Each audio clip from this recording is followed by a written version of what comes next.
Profesores e invitados, muy buenos días a este evento que le vamos a desarrollar y a celebrar al profesor Carlos Eduardo Rojas, dado su jubilación después de tantos años en nuestro departamento. Profe, buenos días. Gracias por aceptar compartir con nosotros este escenario de conversatorio académico de toda su trayectoria. Vamos a dar inicio con el himno de la Universidad de Caldas. Posteriormente, las palabras del señor decano, palabras del profesor Rodrigo Santofinio, y le damos la palabra al profesor Carlos Rojas. Entonces, por favor, nos ponemos de pie para las notas del himno de la universidad.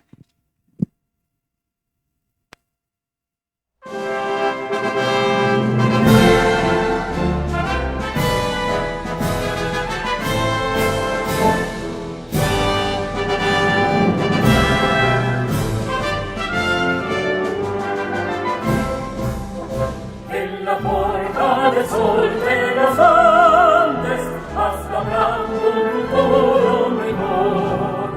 Desde Caldas magníficas valses, alma mater tu noble labor. Este espacio dinámico foro que convoca para convertir el saber en cultura y decoro, al servir, al servir. Ser los dueños del conocimiento, integrados con la realidad, son razones que alumno y maestro llevarán como herencia y verdad. En la puerta del sol de los Andes, hasta hablando un futuro mejor. Desde Caldas magníficas valses, alma mater tu noble labor. Con la lumbre de la inteligencia, ver senderos en la oscuridad, es oficio que otorga la ciencia, dimensión de universalidad. Un camino sin fin por la historia, tu presencia define el andar, y apoyada en tu propia memoria, la excelencia es valor y En la puerta del sol de los Andes, vas labrando un futuro mejor. Desde Caldas magníficas valses, alma mater tu noble labor. ¿No? Bueno, muy buenos días a todos y a todas. En nombre de la Decanatura de la Facultad de Ciencias Jurídicas y Sociales, del Consejo de Facultad de la Facultad de Ciencias Jurídicas y Sociales, queremos aplaudir hoy al profesor Carlos Rojas. Profesor, termina usted una etapa muy importante de su vida, una etapa muy productiva.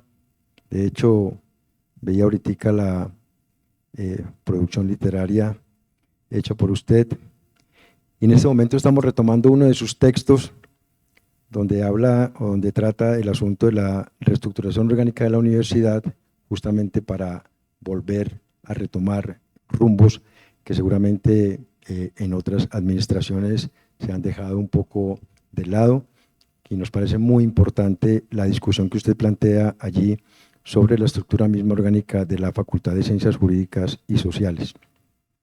Decía entonces que termina una etapa pero comienza otra.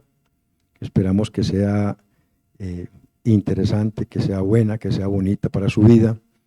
Una etapa que le deja muchos recuerdos, la que termina, una vida llena de no solamente producción literaria, sino de los grandes aportes que hizo usted a esta universidad. Recuerdo, por ejemplo, las discusiones en las asambleas de profesores que usted planteaba, gran contradictor, buen orador. Total que, profe, un reconocimiento muy sentido de nuestra facultad, a su labor desempeñada durante todos estos años de dedicación a la academia, y esperamos que en sus años de jubilación sean también excelentes. Muchísimas gracias.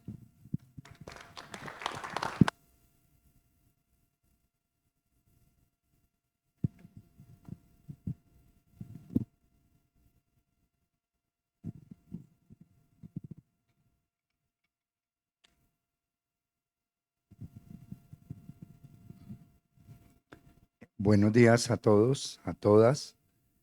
Pues es igualmente grato despedirlo, profesor Carlos Eduardo Rojas, y despedirlo en las condiciones que se reclamarían para un académico como usted. Yo tuve la oportunidad de conocer al profesor profesor Carlos Eduardo recién venido, hace bastante tiempo, y él fue quien me recibió como director. Recuerdo en esa oportunidad las dificultades, igualmente eso es un elemento meritorio, además del que ya ha planteado nuestro decano sobre la producción académica suya, porque apenas arrancaban estos programas. Y usted fue la persona, igual que el profesor Pompeyo, que aquí nos acompaña, en la pelea. Y ese fue el recuerdo que se volvió imborrable, porque ciertamente nos comprometimos, me comprometió en unas condiciones que igualmente el profesor Juan Manuel, que está aquí, teníamos arrancando estos programas, y por supuesto el departamento que recién se constituía.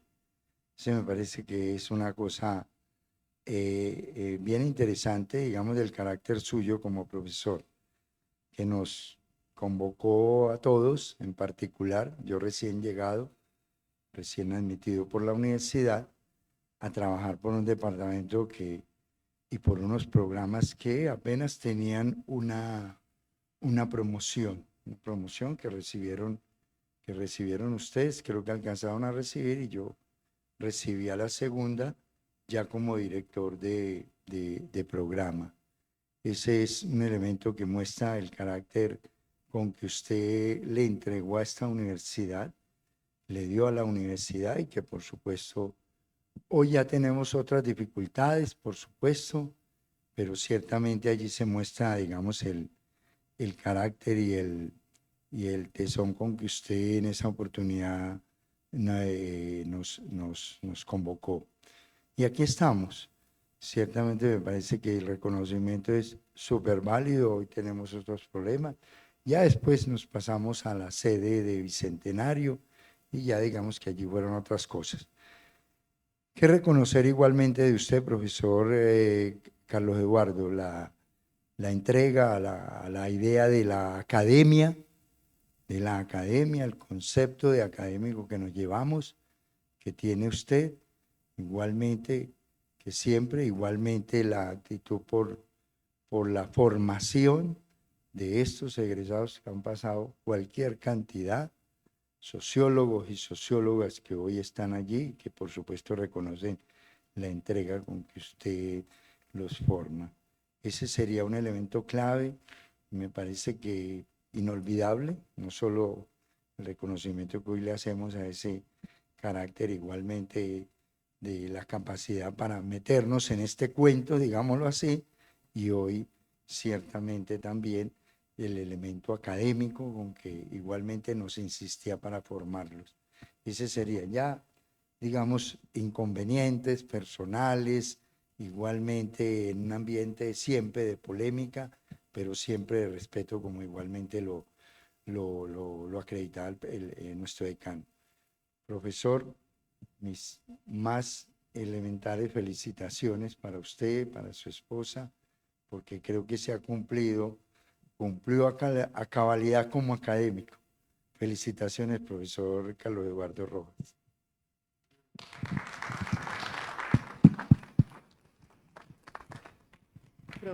Profesor Juan Castellanos. Rojas, Rojas, como le digo yo.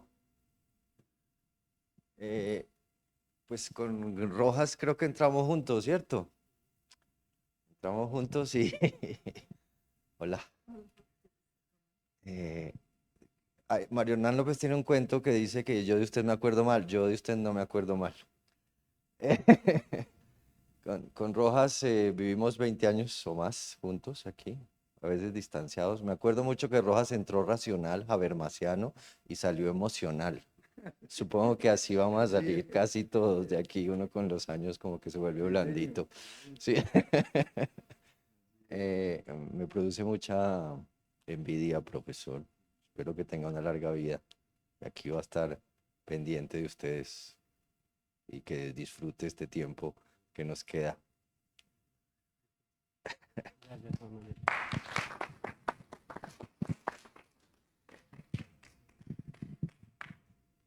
Bueno, sigamos nuestra ronda de palabras para el profesor Carlos Rojas. Profesora Gloria. Bueno, Juan se me adelantó con lo de la envidia.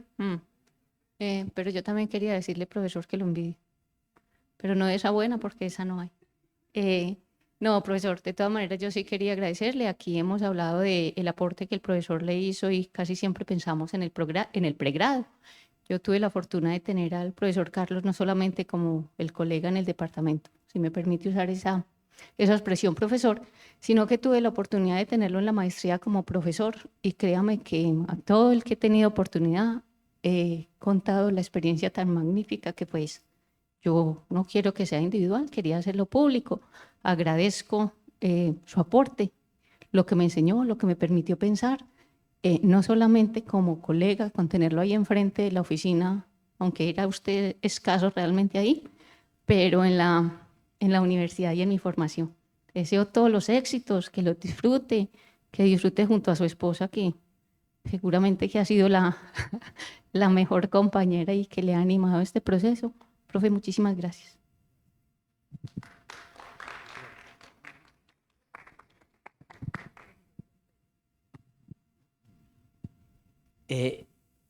Profesor Rojas, yo pensé que usted iba a salir mucho más tiempo después que yo, porque entró mucho tiempo después que yo. Yo me acuerdo que yo fui del jurado cuando el profesor se presentó, que estábamos con la profesora Blanca Alicia Zuluaga y con Diego Narváez allá en Palo Grande. Pero sobre todo que me acuerdo que usted entró en una coyuntura que fue muy difícil para la universidad, que estábamos en ese problema famoso que hubo en el 2000, y usted llegando tan ahí en ese momento, pues yo creo que coincidimos en la posición de lo que pensábamos que debía ser ese momento de la universidad.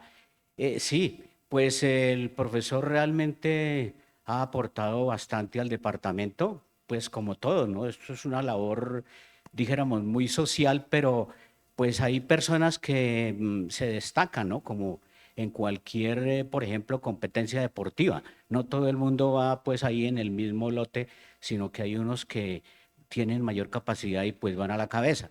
Y en ese sentido, pues me acuerdo mucho de los aportes que usted tuvo en el momento en que justamente reestructurábamos el departamento, porque veníamos de que no se habían dado los registros, bueno, por circunstancias de ese momento ahí, de las contradicciones que había en la universidad, y cómo reestructuramos los planes, etcétera, y de los debates con algunas personas que en ese momento eran estudiantes y ahora están pues en la docencia, pues acompañándonos también en esta labor. A ver, yo destacaría del profesor sobre todo, bueno, él tenía una formación muy filosófica, porque venía, como dijo Juan Manuel, de hacer la maestría en filosofía con el profesor Guillermo Hoyos, y era muy habermasiano, ¿no? Sí, me acuerdo, y sobre eso se notaba incluso en las direcciones de los trabajos de grado. Me acuerdo uno como que esa persona trabajó sobre este grupo que existe en Pereira, y ahí uno veía claramente cómo esa persona desarrollaba esos postulados de la escuela habermasiana. Y sí, bueno, pues sí, todo el mundo tiene sus cambios y eso ahora terminó también en, como decía, en las cosas emocionales, que también en los trabajos se ve realmente la dirección. Pero sobre todo a mí me parecía era la capacidad que usted tenía de hacer la síntesis de muchas de las situaciones que se presentaban pues en diferentes momentos a lo largo de estos, ¿qué? 20 y pico de años que usted estuvo en la universidad. Y bueno, a veces pues había contradicciones. Yo recuerdo que al principio teníamos también muchas dificultades em, que pues yo a veces criticaba junto con otro profesor o con otro profesor, que usted en un principio era, pues, pero bueno, las cosas en la vida son así muy complicadas, ¿no? Un día está uno en una posición y al otro día está en otra, etcétera. Pero de todas maneras, dijéramos, el balance que usted tuvo aquí en la universidad me parece muy positivo. Seguramente que eso se va a notar también en la formación que usted tuvo con sus discípulos. Bien, no siempre las cosas resultan bien porque pues hay complicaciones, ¿no? Entonces, pues yo también le deseo que usted tenga un retiro, pues eso, de como usted mismo dice, de la vida jubilosa, sea en ese sentido, ¿no? Muy jubilosa y que se pueda dedicar a lo que más le place, tanto en lo intelectual como en lo personal.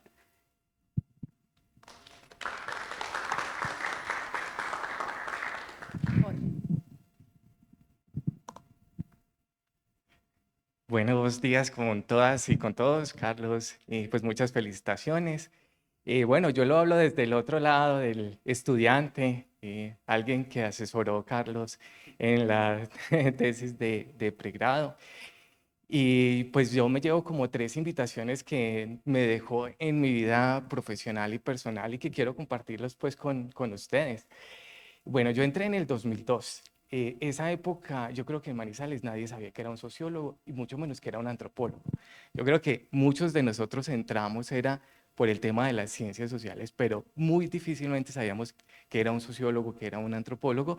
Los primeros nos llevaban como 3 o 4 semestres, allí había una cosa medio rara, entonces nosotros entrábamos allí y fue entrar a conocer la universidad, pero también a conocer el mundo de los sociólogos y antropólogos.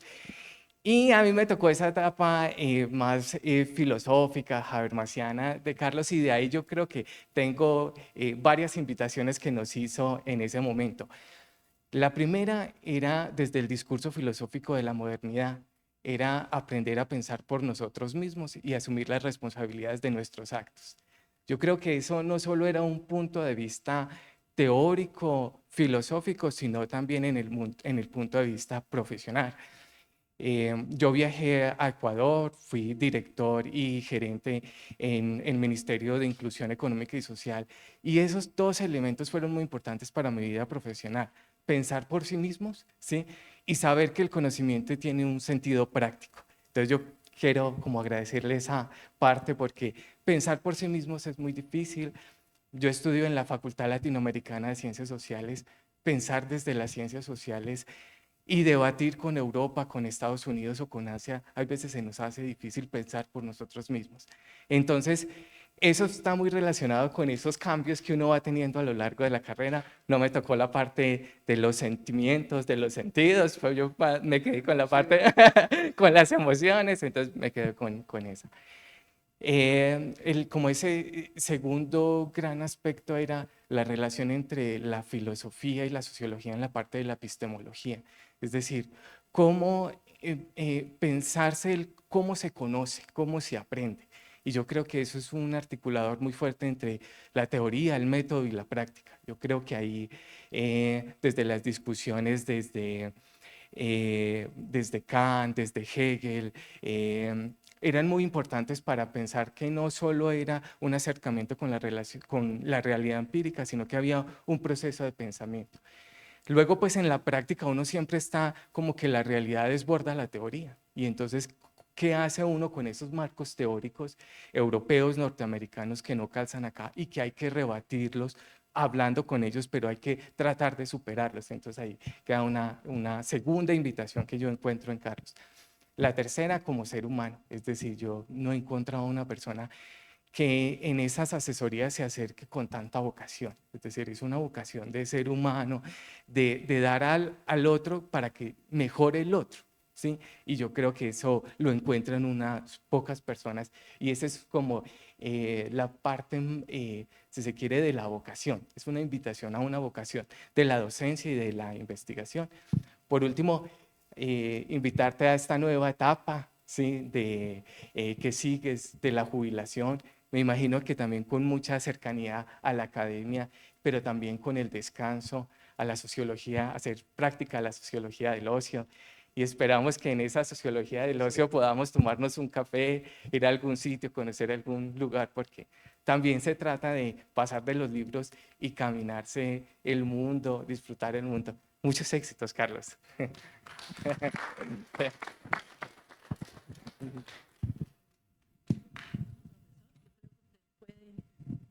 Dar inicio a su intervención, ¿sí? Bien. Bueno, muchas gracias para todas y para todos. Y gracias por las palabras, empezando por Gretel, que me convenció. No, yo no estaba seguro de un acto de estos, pero muchas gracias a usted. El decano ya se fue.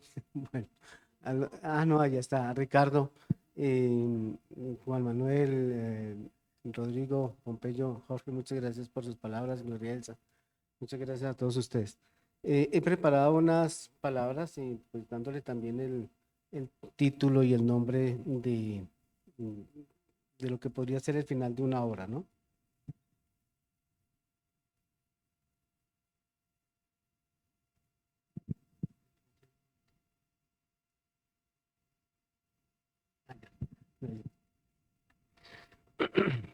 Corría el año 2000 y tenía bajo mi responsabilidad la elaboración y redacción del boletín Derechos Jóvenes, una publicación mensual del Centro de Promoción Ecuménica y Social, CEPEX. En algún momento el coordinador del proyecto me planteó la necesidad de fortalecer el boletín con más información empírica. Recuerdo que le manifesté que podíamos conseguir auxiliares de investigación. Al final esto no se logró, pero en cambio surgió la idea, el espacio en el que podía investigar, hacerlo con jóvenes que aprendieran a investigar investigando y hacerlo sobre las problemáticas del país era la universidad. Eran momentos difíciles.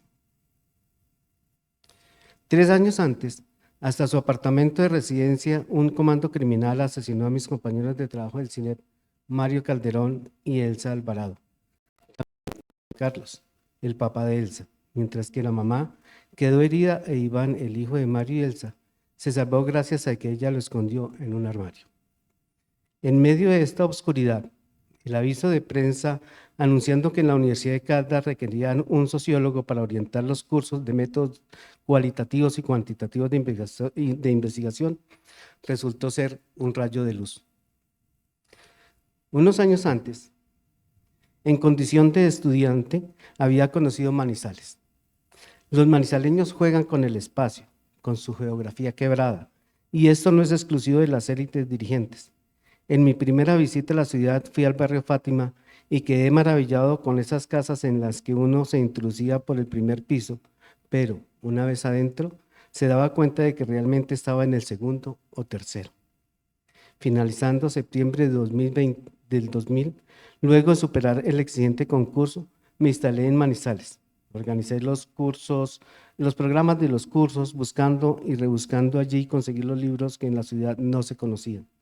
Inicié labores y volví a los libros y enseñanzas del profesor Ernesto Gull, un alemán que amaba estas tierras colombianas, que las recorrió como pocos y que iba nombrando fenómenos geográficos para precisar las características propias de nuestra geografía tropical, con su variabilidad vertical, con sus pisos térmicos y límites entre ellos, que no son altitudes fijas, sino franjas en las que los cambios son graduales e imperceptibles. La idea era que lo que había hecho Gould en la geografía nos correspondía hacerlo a nosotros en la sociología, nombrar nuestros particulares fenómenos y elaborar teorías pertinentes. Llegué a comprender que Manizales se localiza en varios límites, entre la tierra fría y la cálida. Fue fundada en los límites de los estados de Antioquia y Cauca, el primero liberal en lo económico y conservador en lo político partidista, el segundo conservador en lo económico y liberal en lo político partidista. Gracias a la comercialización del café, aquí convergen el mundo rural y el urbano.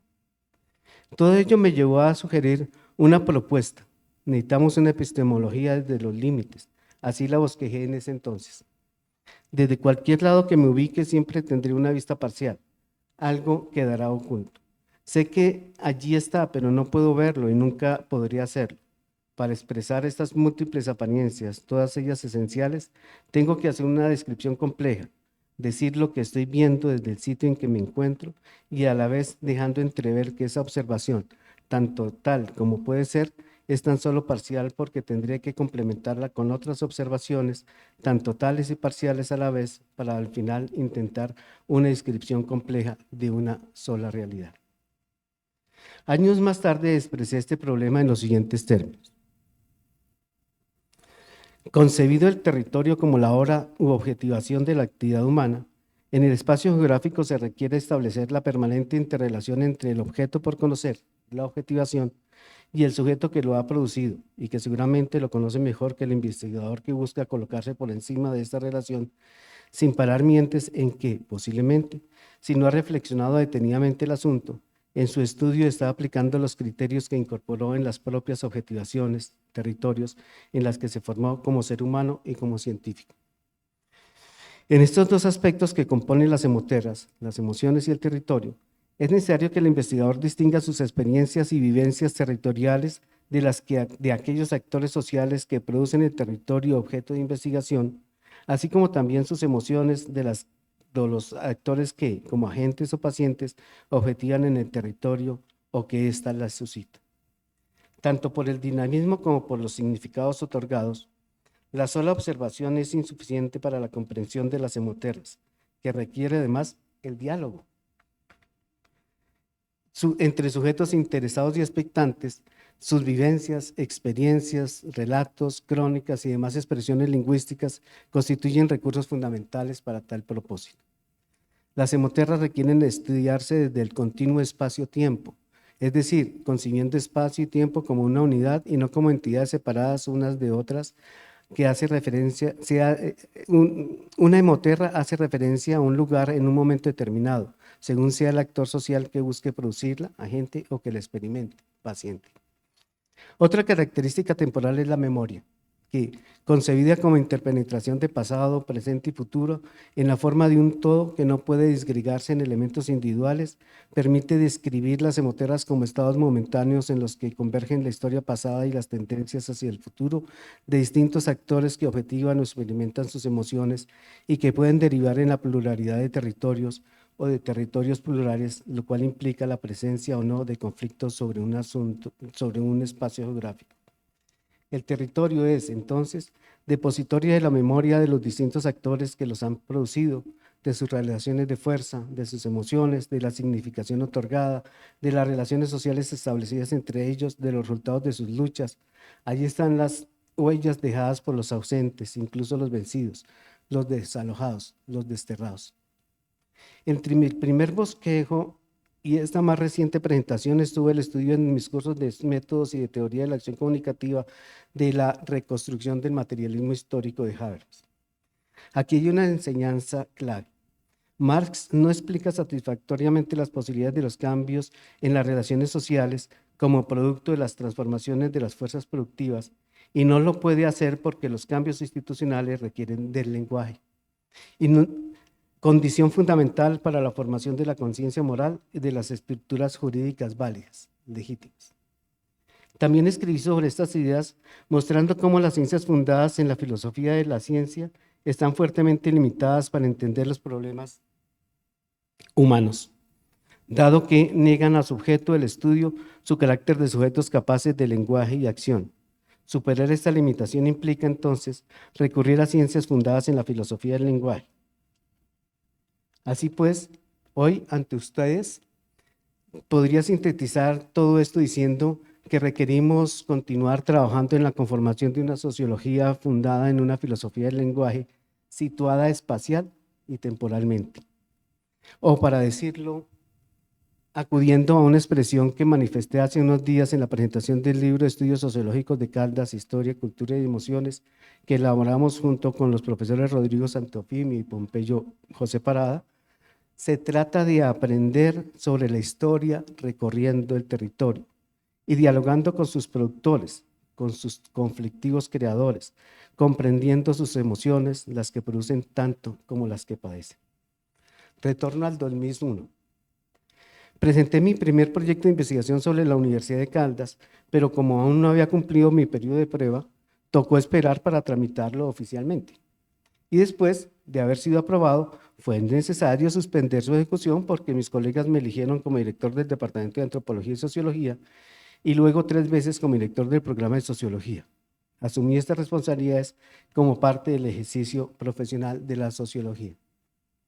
Como director de departamento me correspondió conseguir colegas que, desplazándose de otras ciudades, quisieran trabajar como profesores en la Universidad de Caldas, con una carga laboral excesiva y con salarios que no variaban en proporción directa con las horas de labor. Siempre insistí y continúo haciéndolo en la necesidad de emplear la planta docente, única forma de desarrollar en condiciones laborales dignas una sociología en esta permanente forma de desarrollar, en esta permanente articulación entre la docencia, la investigación y la proyección universitaria. Apoyé las reivindicaciones de los estudiantes de Antropología y Sociología que en el 2004 realizaron una toma de las instalaciones del edificio administrativo de la Universidad de Caldas. Ellas y ellos tenían el acuerdo del Consejo Superior en el que se crearon los programas y comprometía la asignación de 12 profesores de planta por cada una de las disciplinas. Su principal reivindicación fue que se cumpliera el acuerdo.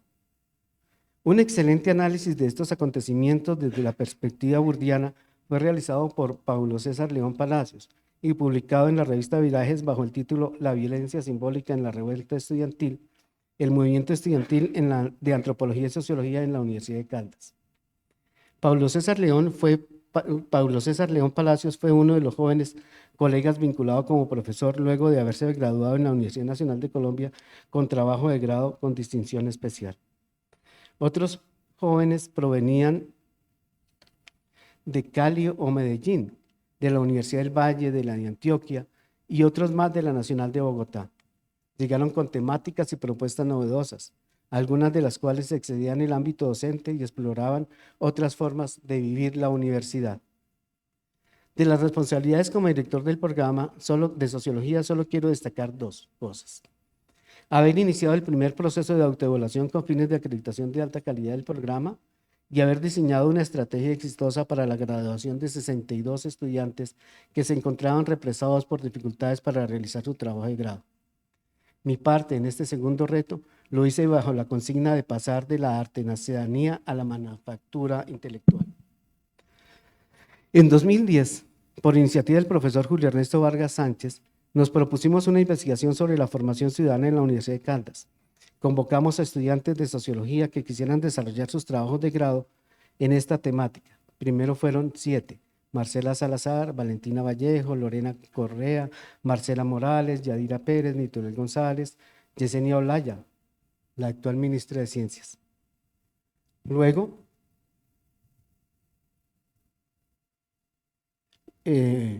después 4, Evelyn Jajoy, Ángela Gallo, Daniela Cardona, Wilder Barrerama y finalmente 3, Adiela Trujillo, Erika Franco, Luisa Ramírez. En total, 14 estudiantes realizaron 10 trabajos de grado sobre la citada formación ciudadana en la Universidad de Caldas. La manufactura intelectual dio sus resultados y el resto de la estrategia también. Al final, todas y todos los estudiantes pudieron graduarse. Por nuestra parte,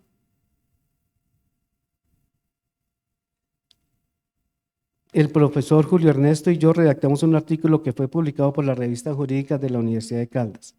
Uno de los trabajos de grado fue distinguido como meritorio, el de Valentina Vallejo y Marcela Salazar, mientras que otro más fue publicado por la editorial académica española, el de Nitonel González y Ángela Yesenia.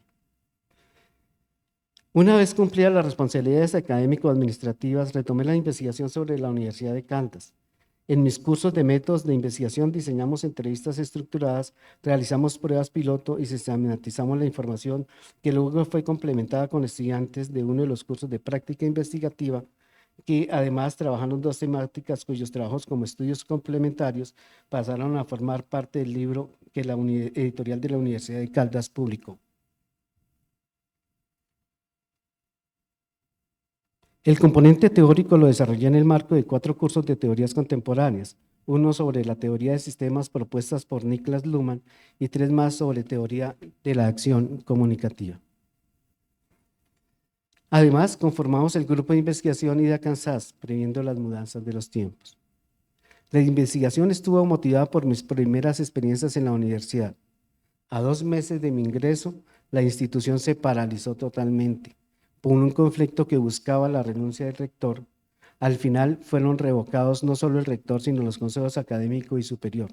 Pero lo que despertó mi interés fue que el conflicto, si bien fue álgido, nunca desembocó en formas violentas de tramitarlo, asunto digno de estudiar en un país en el que este tipo de situaciones no son norma cotidiana.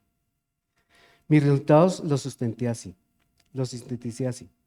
Los factores que concurren para explicar que en la Universidad de Caldas los conflictos se han registrado a lo largo de su historia relacionados con el sentido del conocimiento, se hayan expresado de tal manera que sus protagonistas han logrado mantener el respeto por la vida e integridad física de los integrantes de la comunidad universitaria son los siguientes. El valor otorgado por la comunidad universitaria al carácter incluyente de la universidad y, en consecuencia, la movilización para su defensa en los casos que éste se ha visto amenazado. El rechazo al autoritarismo provenga de instancias externas o de sus directivos, así como la salvaguardia de las formas democráticas de participación de los integrantes de la comunidad en la definición del devenir institucional. Y finalmente, la protección de la calidad académica y del carácter público de la universidad. Estas afirmaciones encuentran su sustento en una detenida revisión de la historia de la universidad desde su fundación en 1943. Y que fue organizada en relación con los aspectos que se propusieron, los conflictos y el conocimiento. De los primeros, los conflictos, se destacaron aquellos que implicaron la alteración de la normal desarrollo de las actividades académicas con respecto al conocimiento, aquellos que implicaron cambios en su estructura organizativa. Antes de nombrarla, ya había puesto en práctica la manufactura intelectual. Fue en 2005 con el estudio socioeconómico, jurídico y de tenencia de tierras de la parcialidad indígena Carambá del municipio de Quinchía, departamento de Risaralda. Por solicitud de Luis Medardo Vinasco Tapasco, gobernador de la parcialidad, con la financiación tripartita entre la gobernación de Risaralda, Enicoder y la misma comunidad, con la activa participación de Ariel Enrique Largo, estudiante de sociología, integrante de la comunidad Carambá, conformamos un grupo de 2 estudiantes de trabajo social, 3 de antropología y otros 3 de sociología, así como con la colega socióloga Ángela Géneco y el geógrafo José Darío Moreno. Realizamos el estudio durante un semestre en el marco de un curso de práctica investigativa. Previo a la realización de la investigación, realicé 2 salidas de estudio con estudiantes de mis cursos de métodos cualitativos de investigación. Exploramos el territorio. El alcalde de Quinchía nos indicó que allí operaban todos los grupos armados, incluidos el ejército y la policía.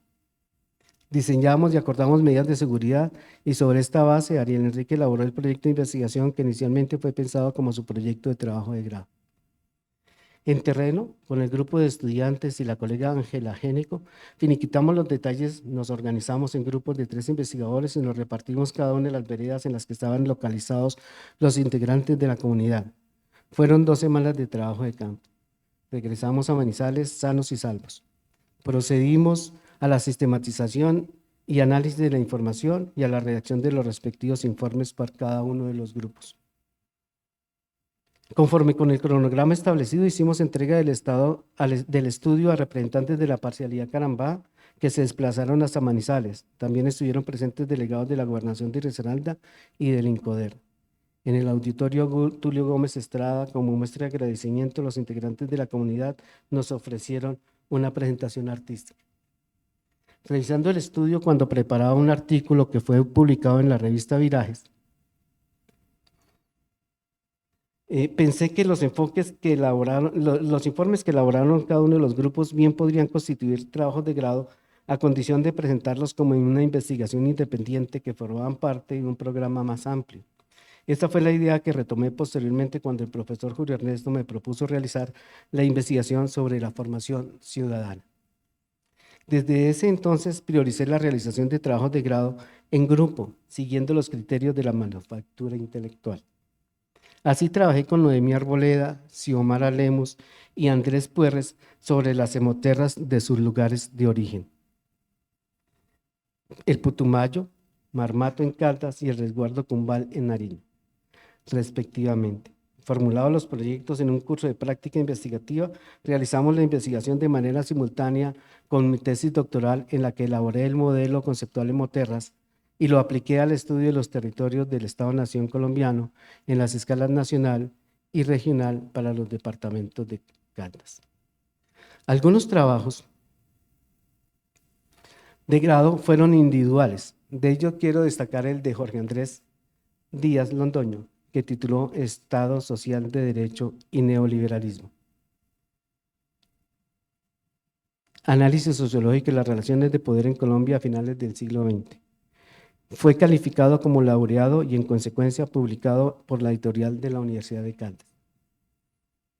En 2008 realizamos el diplomado de ética pública con base en el libro de mi autoría que publicó la editorial de la universidad bajo el título Conflictos Morales y Derechos Humanos en Colombia. Este libro constituye fundamentalmente mi trabajo de grado de la maestría en Filosofía de la Universidad Nacional de Colombia, sede de Bogotá. Es un diálogo entre argumentos morales de los actores directos de la violencia llamada limpieza social y los argumentos de tres reconocidos filósofos, John Stuart Mill, Manuel Kant y Carlos Marx.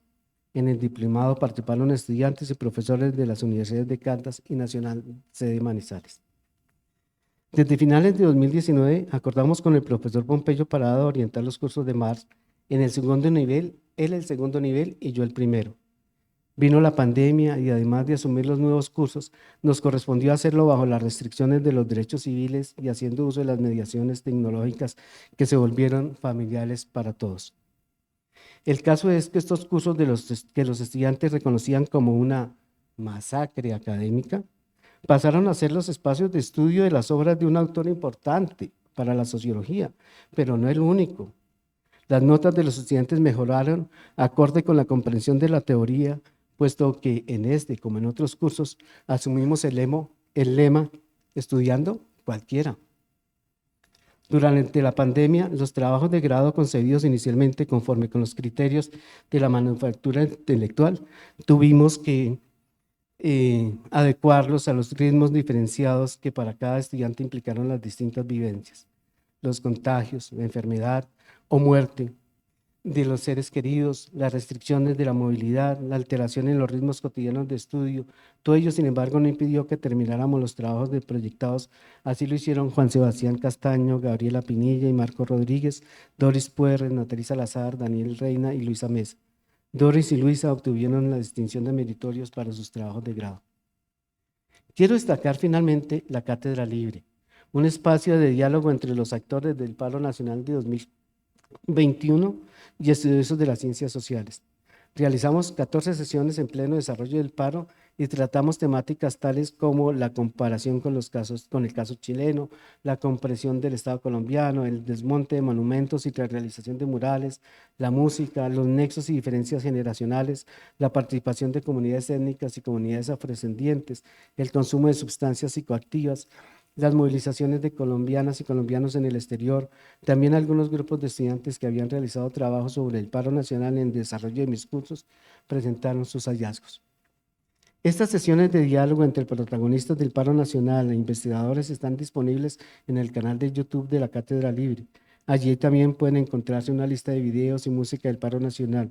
Este material fue fundamental para la elaboración de mi trabajo sobre las hemoterras de la movilización ciudadana.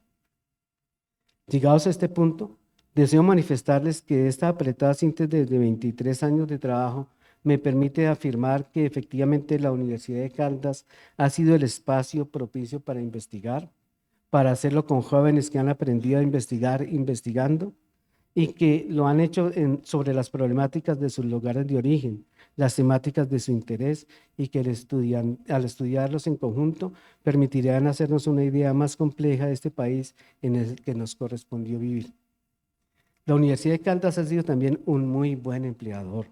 En todo este tiempo recuerdo que solo una vez se atrasó unos días con el pago de nuestros salarios. Gracias entonces a los directivos de la universidad. Permítame expresar mi agradecimiento a todos y cada uno de los funcionarios que contribuyeron al buen desempeño de mis tareas, a mis colegas profesores y profesoras que me acompañaron este caminar, a las y los estudiantes que con su entusiasmo y deseos de aprender que la formación llevan a la formación del profesor, que la formación del profesor sea permanente. Me despido con la satisfacción del deber cumplido y con la convicción de que un epílogo señala la terminación de una obra a la vez que puede ser el preludio de la creación de otra. Muchas gracias.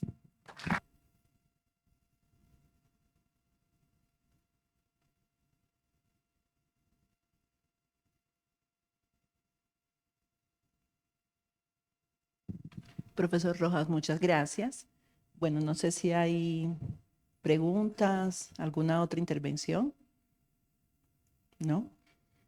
Bueno, entonces voy a entregarle, profesor, me regala aquí, por favor.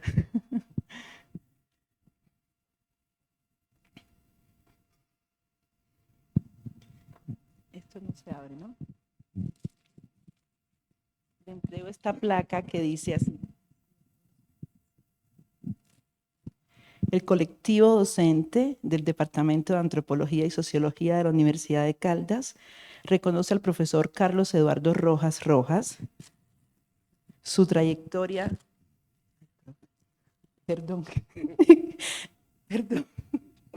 su trayectoria en investigación y docencia universitaria, octubre de 2023. Gracias. Y también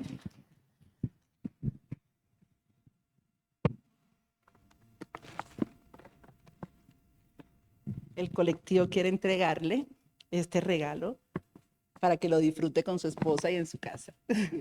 Gracias. Cuidado que se desfonda y es vidrio. Bueno, Muchas gracias, profe. Gracias. Profes, muchas gracias por acompañarnos en este momento que hemos tenido de conversatorio y de intervención de los profesores y del profesor Carlos Rojas.